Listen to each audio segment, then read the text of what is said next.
Are you currently working for your money, or is your money working for the credit card companies? Most people are in a debt trap they didn't even realize they walked into. I'm Prince JL, and today we're going to look at your home not just as a place to live, but as a financial tool to deconstruct high interest debt and build a multi-million dollar legacy.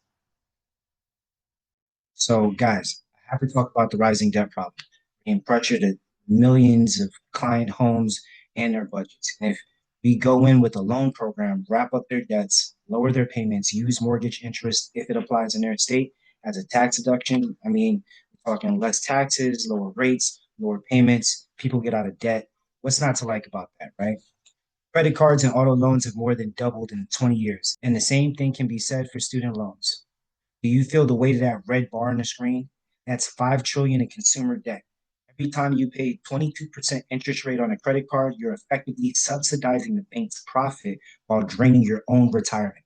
Does it make sense to pay 20% interest on a credit card when you could pay a fraction of that through your home equity? Well, I'm going to role play with you guys as if you were here with me on a real call. And I want you to be a client. Let's say that you have a 2.5% mortgage. So sort of man, if I was to call you about a mortgage, what's the first question people ask? What's the rate? Exactly. If you got a 2.5%, and I'm calling you and you asked me that question, and I said 12%. So you wouldn't take me seriously at all. But watch this. I never asked you what you need the money for. So if I was to say, that's a great question, but a lot of different things determine rates, what do you need that money for? Give me an example. Take about 5 minutes of your time for a quick napkin presentation. Show you this, and you tell me which one represents you. So I know you got that awesome 2.5% interest rate, right? How long ago did you get that? So now I'm going to show you the 5 buckets of interest rates. I know you're a little bit young, so do you remember Bozo the Clown was? So I always do because I remember as a kid throwing those balls into the buckets, and the goal was to get the last bucket. Opposite is now in mortgages. I want to get to the first bucket. So unfortunately, that 2.5% interest rate that you have is really the first bucket. So I say there's 5 buckets of interest. The first bucket is the one you have during COVID. Unfortunately, do you want COVID to happen again? That rate was a byproduct of the market and the offset of what we're going on in the economy. So unfortunately, it's no longer available. I want you to understand the bucket is what the market is today and is. Your first mortgage, well, right now is from 6.5% to 8%. That's our second bucket. Does that sound too good compared to what you have now? Let's move to the next bucket. We're going to toss the ball. The third bucket is going to be the second mortgages, and that's where I work. Those rates are from 6 to 13%. That sound good compared to your first mortgage, 2.5%. Okay, so it sounds like the rates are getting worse, doesn't it? All right, so let's go to the fourth bucket. This is the bucket where everybody normally gets fuzzy inside because it's their credit union. These are your non-secured loans. This is the signature loans. These are the loans you sign for with your bank because you have a good relationship. They are sometimes between 8 and 18%.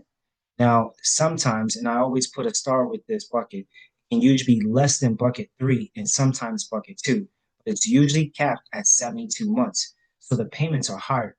Are people looking for lower payments or higher payments? Okay, so those rates are still bad compared to your bucket one, right? Right. Okay. Great. So bucket five, which is crazy, these buckets are getting worse. Bucket five is credit cards. Those rates right now are between 18 and 30%. How does that sound? Well, I got a question, and it's a very simple question. What credit cards do you currently have that you enjoy? What's your favorite card when you go shopping? What's the rate on your credit card? Would you be surprised or shocked if I said you were somewhere about 27%? Have you ever seen your rate when you're logging into your online account to make payments? You know why you don't see the rate when you log in? They don't have to put it on a digital site.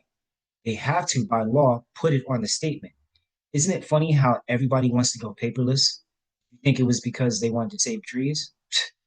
And now you understand the 5 buckets of interest rates. So I just got one simple question. Which bucket is giving you the most financial problems? Bucket number five. Now I know that's a very high bucket, but if I was able to go ahead and help consolidate that debt, hold your hand, bring you over to bucket three, get you between 6 and 13%, free up some cash flow, would that be of value to you? 2 for no. As we're going up in buckets, did anybody keep still thinking about their first bucket? 1 for yes, 2 for no. For me, as the buckets are going up, no one's worried about their 2.5. They're thinking about all the other higher rates. What happens is, as I do this quick napkin presentation and I leave the question for last, you realize I would have answered the client's question in the beginning, and it's total. Rates were 12%. They would hang up.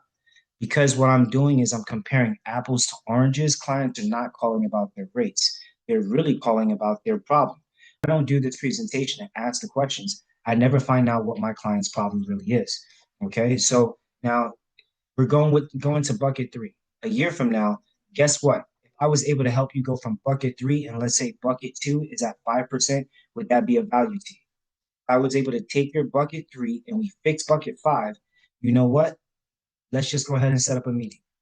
If you have any more questions, you want to be on the Debt and Refinancing Virtual Masterclass, February 19th, 2026 at 7 p.m. via Zoom. Looking forward to seeing you at the closing table.